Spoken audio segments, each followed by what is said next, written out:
Ravie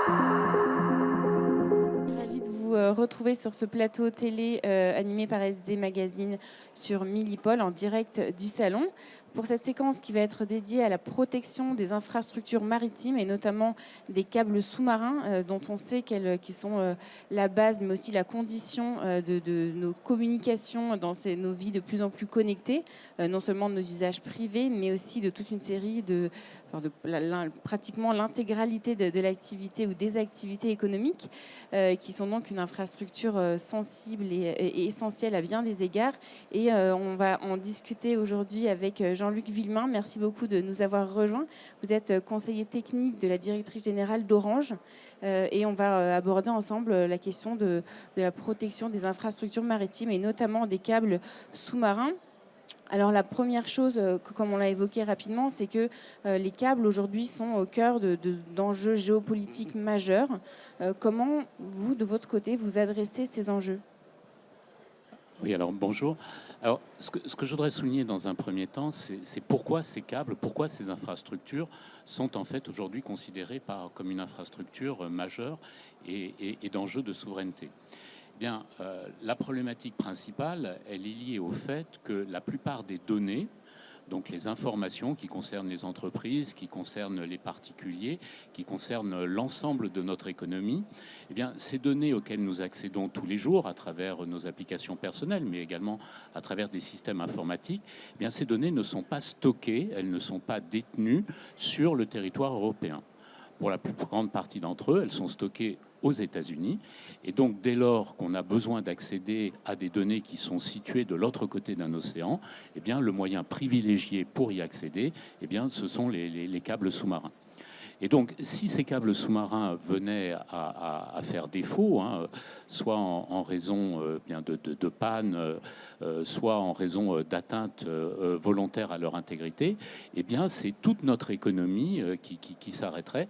C'est pas simplement votre ado favori qui pourrait plus accéder à son YouTube, mais c'est probablement des pans entiers de l'industrie, des entreprises qui ne pourraient plus accéder à leurs informations de gestion, à leurs informations de processus industriels, et l'impact sur le fonctionnement économique européen serait majeur. Alors, certaines études aujourd'hui tendraient à démontrer que les problèmes que poseraient de telles interruptions, si elles étaient massives, pourraient d'ailleurs conduire jusqu'à une interruption totale du fonctionnement de l'Internet en Europe. Vous voyez que c'est quand même un enjeu extrêmement majeur. Et face à ces enjeux, justement, comment vous faites concrètement chez Orange pour sécuriser ces infrastructures ? Alors, bon, c'est un problème. C'est un vrai problème pour plusieurs raisons. D'abord, la première raison, c'est la nature même de l'objet à sécuriser. On est en train de parler de câbles sous-marins. Un câble sous-marin entre l'Europe et les États-Unis, c'est environ 6000 km. Voilà, donc protéger une infrastructure de 6000 km, et il y en a plusieurs, c'est quand même extrêmement compliqué. Voilà. La deuxième problématique, c'est que ce sont des infrastructures qui sont opérées par des opérateurs télécoms, qui sont des gens qui fonctionnent sur une base commerciale, et ce sont des opérateurs du temps de paix. Ce ne sont pas des opérateurs de souveraineté nationale, etc. Donc nous ne pouvons pas intégrer dans la composante de ces câbles sous-marins des systèmes de protection qui n'entreraient pas dans une logique économique acceptable par le marché. Alors ça c'est très très important parce que aujourd'hui il existe un certain nombre de technologies qui permettent bien de transformer un peu l'utilisation d'un câble sous-marin et faire en sorte qu'un câble sous-marin écoute ce qui se passe autour de lui et transmette cette information à la Terre. Alors ces technologies, elles se développent très très vite. Ce sont des technologies qui sont encore relativement imparfaites, mais qui, je pense, vont arriver assez rapidement à un degré de maturité important. Mais ce sont des technologies qui coûtent cher et sur lesquelles il n'y a pas aujourd'hui de business model réellement établi qui permettrait leur généralisation à l'ensemble des infrastructures. Alors, il y a quelques câbles étatiques qui sont lancés par des États qui intègrent ces technologies, plus aujourd'hui d'ailleurs dans des logiques de détection des mouvements des fonds sous-marins ou des choses dans ce genre-là, pas tellement encore dans le domaine militaire ou de la protection du câble lui-même, mais encore une fois, c'est un modèle économique qui n'existe pas aujourd'hui. Donc il n'y a pas réellement de technologie qui permette aujourd'hui, qui soit applicable pour protéger un câble de 6000 km de long. Donc la seule solution, c'est la résilience, donc c'est la multiplication du nombre de câbles. Et pour ce faire, évidemment, nous allons essayer de faire en sorte qu'il y ait le plus grand nombre de câbles qui atterrissent sur le territoire national, et sur la France en l'espèce. Ce qui est compliqué. Parce que beaucoup de gens pensent qu'un câble sous-marin, c'est une infrastructure qui n'est pas délocalisable. Eh bien, un câble sous-marin, c'est une infrastructure qui est totalement délocalisable. Vu d'un opérateur américain, le câble il part des États-Unis, ça c'est évident, mais après qu'il atterrisse en Espagne, qu'il atterrisse en France, qu'il atterrisse en Belgique, en Hollande ou au Danemark, c'est pareil. Donc il y a un vrai travail à mener pour renforcer l'attractivité de la France en matière économique, en matière de réglementation, pour faire en sorte que nous ayons un grand nombre de câbles sous-marins sur notre territoire et que nous soyons moins dépendants de la coupure ou de la défaillance d'un certain nombre d'entre eux. Et à l'inverse, le fait d'avoir un point d'entrée, d'atterrissage même sur son territoire, c'est aussi un argument économique, à l'inverse. Bien sûr, c'est un argument économique fort. Un câble sous-marin n'arrive jamais tout seul, il arrive avec un écosystème, puisqu'il fait, ce qui fait l'intérêt d'un câble sous-marin, c'est évidemment les données qu'il transporte et les possibilités d'échange de ces données. Et je citerai par exemple l'exemple de Marseille, où nous avons fait atterrir un très grand nombre de câbles sous-marins. Nous devons en être maintenant au 16e câble sous-marin qui arrive à Marseille. Et Marseille est devenu le plus grand hub d'échange de données en Europe, passant devant Francfort, qu'il était historiquement. Aujourd'hui, grâce à l'arrivée des câbles sous-marins, Marseille est le plus grand centre d'échange de données du monde Internet en Europe.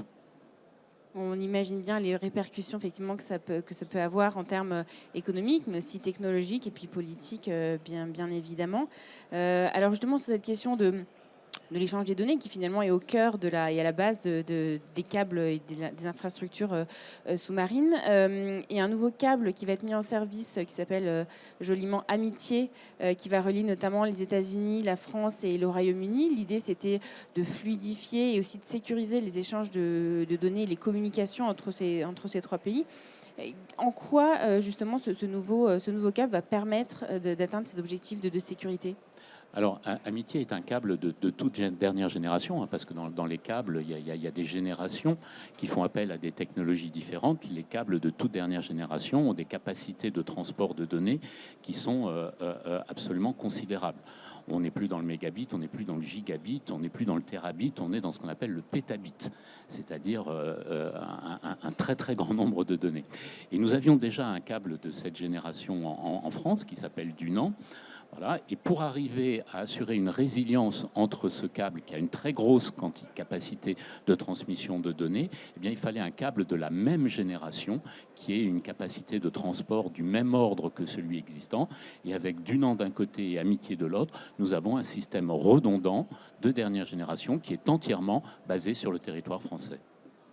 La redondance, on le mentionnait tout à l'heure, mais c'est la condition de la résilience aussi, c'est le fait de multiplier les... Absolument, et ça c'est très très important, parce que tant que nous n'avions pas Amitié, si notre gros câble tombait, nous n'avions pas d'autre solution pour alimenter le territoire français que de refaire passer les données sur d'autres territoires et les réacheminer ensuite par voie terrestre, ce qui était extrêmement compliqué.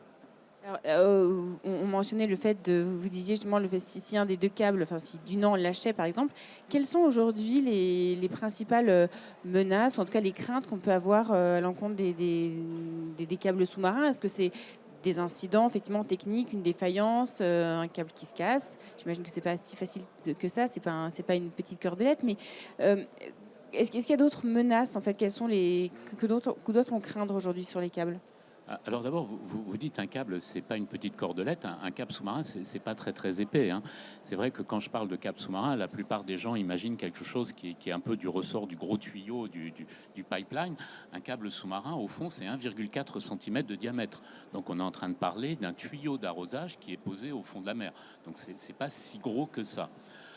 Les atteintes aujourd'hui sur les câbles sous-marins, à plus de 60%, ce sont des atteintes humaines, donc des ancres, des filets de pêche, des bateaux, c'est des choses de ce genre. Voilà.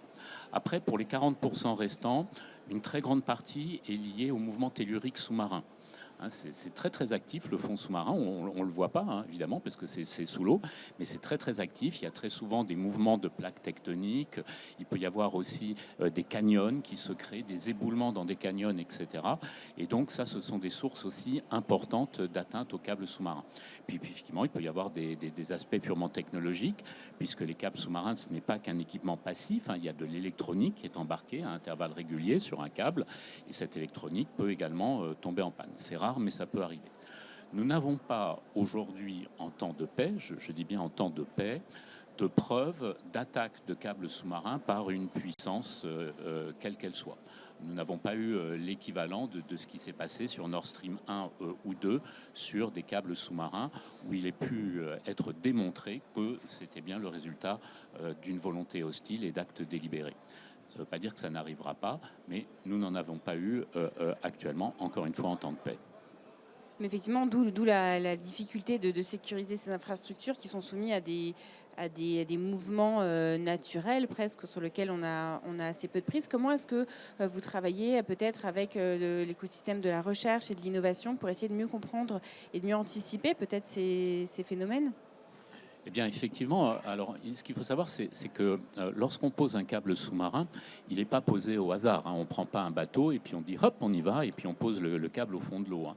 Il y a toute une période d'analyse des fonds sous-marins qui précède même la fabrication du câble. Le câble, il est posé pour un tracé particulier et on va analyser la structure du fond sous-marin.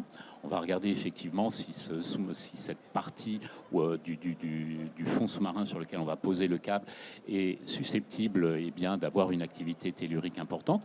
On va également vérifier les zones de pêche. On va essayer d'éviter les zones dans lesquelles on va retrouver des navires de pêche en très grande profondeur, etc. Et donc, on va établir le câble sur son parcours le plus sécurisé. Et si on pense que sur certaines zones, il peut y avoir un risque, on va renforcer le câble, on va le fabriquer d'une façon particulière en l'enrobant avec des taurons d'acier qui vont accroître sa résistance et lui permettre, nous l'espérons en tous les cas, de résister à des agressions externes sur les zones considérées. Et vous parliez donc on parlait de ce nouveau câble là, Amitié. Est-ce que d'autres de ce type sont amenés à se développer, puisque finalement ça a l'air d'être un petit peu le futur du câble sous-marin. Quelles sont les perspectives en fait ? Alors les perspectives, elles sont très très importantes. À la fois, c'est à la fois bien et puis c'est à la fois un peu regrettable. Alors c'est bien parce que les câbles sous-marins, c'est une technologie importante et plus on en a en France, mieux c'est, comme je l'ai dit. Mais c'est également regrettable parce que ça veut dire qu'on n'est toujours pas dans une logique de relocalisation des données des entreprises et des citoyens français sur le territoire national. Ça veut dire qu'on va continuer à avoir de plus en plus de données qui vont être stockées en dehors du territoire et qu'il va falloir construire les infrastructures sous-marines qui vont nous permettre d'accéder à ces données. On pense que d'ici 2035, il va nous falloir une quinzaine de câbles sous-marins supplémentaires et des câbles de toute dernière génération, donc des câbles qui sont de l'ordre du pétabit par seconde entre l'Europe et les États-Unis. Alors, combien d'entre eux arriveront en France ? Ça dépendra de notre pouvoir de conviction vis-à-vis de nos partenaires américains. En tout cas, c'est clairement un enjeu pour nous et comme vous le voyez, la croissance n'est pas prête de s'arrêter. Et justement, quels pourraient être les besoins, de quoi pourrait-on avoir besoin pour faciliter justement ce... Alors, il y a plusieurs études qui ont été réalisées à ce niveau-là. Il y a la question de la fiscalité. Les câbles sous-marins sont soumis à une fiscalité.